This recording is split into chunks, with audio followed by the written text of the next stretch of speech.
തൃശൂർ പൂരം പ്രതിസന്ധി ചർച്ച ചെയ്യാൻ വിളിച്ചു ചേർത്ത സർക്കാർ തല യോഗം തീരുമാനമാകാതെ പിരിഞ്ഞു. മന്ത്രിമാരായ കെ രാധാകൃഷ്ണൻ, കെ രാജൻ എന്നിവരുടെ നേതൃത്വത്തിൽ തൃശൂർ രാമനിലയത്തിലായിരുന്നു യോഗം. തിരുവമ്പാടി പാറമേക്കാവ് ദേവസ്വങ്ങളുടെ ആവശ്യം യോഗത്തിൽ മന്ത്രിമാർ കേട്ടു. സർക്കാർ തലത്തിൽ കൂടിയാലോചിച്ച് തീരുമാനം 4-ന് കോടതിയിൽ അറിയിക്കും. വിഷയത്തിൽ കോടതിയിൽ നിന്ന് ലഭിക്കുന്ന നിർദ്ദേശത്തിന്റെ കൂടി അടിസ്ഥാനത്തിലാകും തുടർ നടപടികൾ കൈക്കൊള്ളുക. എന്നാൽ ഏത് സാഹചര്യത്തിലും പൂരം ഭംഗിയായി നടത്താനുള്ള എല്ലാ നടപടികളും സർക്കാർ കൈക്കൊള്ളുമെന്നും പൂരം തടസ്സപ്പെടുത്തുന്ന യാതൊന്നും സർക്കാർ ചെയ്യില്ലെന്നും മന്ത്രിമാർ യോഗത്തിൽ ദേവസ്വങ്ങൾക്ക് ഉറപ്പു നൽകി.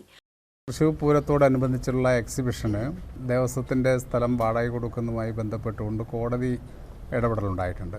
കോടതിയുടെ ലാസ്റ്റ് വെർഡിക്റ്റ് വന്നിട്ടില്ല, 4-ാം തീയതിക്ക് മാറ്റിവെച്ചിരിക്കുകയാണ്. എന്തായാലും ഗവൺമെൻറ്റിനെ സംബന്ധിച്ചിടത്തോളം, ബോർഡിനെ സംബന്ധിച്ചിടത്തോളം, അല്ലെങ്കിൽ നമ്മുടെ നാടിനെ സംബന്ധിച്ചിടത്തോളം തൃശൂർ പൂരം എന്നുള്ളതൊരു വലിയ വികാരമാണ്. അപ്പോൾ അതിനെ തടസ്സപ്പെടുത്തുന്ന യാതൊരു രീതിയിലുള്ള ഇടപെടലും ഗവൺമെൻറ് ഭാഗത്തുണ്ടാകില്ല. എന്തായാലും ഗവൺമെൻറ്റിന് സാധ്യമായിട്ടുള്ള എല്ലാ കാര്യങ്ങളും ഇക്കാര്യത്തിൽ ചെയ്യും. കോടതിയുടെ വിധി അന്തിമമാണ്. അപ്പോൾ ആ വിധി വരും എന്നുള്ളത് കണ്ടുകൊണ്ട് തന്നെ എന്തെല്ലാം കാര്യങ്ങൾ ഗവൺമെൻറ് വേണ്ടി ചെയ്യാൻ കഴിയുമെന്നുള്ള കാര്യവും കോടതിയുടെ ശ്രദ്ധയിൽ കൊണ്ടുവരാൻ വേണ്ടിയുള്ള ശ്രമമുണ്ടാകും. കൊച്ചിൻ ദേവസ്വം ബോർഡ് പറഞ്ഞതും പാറമേക്കാവ് തിരുവമ്പാടി ദേവസ്വം ബോർഡുകൾക്ക് പറയാനുള്ളതും വളരെ ഡീറ്റെയിൽ ആയി തന്നെ ചർച്ച ചെയ്തു.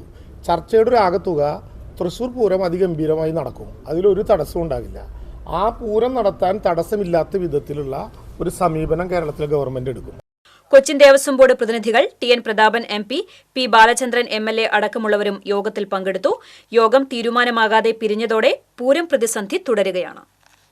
ബഹുമാനപ്പെട്ട മന്ത്രിമാരുടെ അടുത്ത് മനസ്സിലാക്കിയിട്ടുണ്ട്. അപ്പോൾ സർക്കാർ ഇടപെട്ട് നല്ല രീതിയിൽ ഇടപെടാം എന്നുള്ളൊരു ഉറപ്പ് നൽകിയിട്ടുണ്ട്. പ്രത്യേകിച്ച് തുകയുടെ കാര്യത്തിലും അല്ലെങ്കിൽ സൗജന്യമായിട്ട് തരും, അത്തരം കാര്യങ്ങളൊരു തീരുമാനമായിട്ടില്ല. അതാവാത്ത സ്ഥിതിക്ക് വർദ്ധിച്ച തുകയിലേക്ക് വരികയാണെങ്കിൽ ഞങ്ങൾ പഴയ സ്റ്റാൻഡിൽ നിന്നും ഒരു അടിഗുണം വിട്ടുമാറാൻ തീരുമാനമില്ല.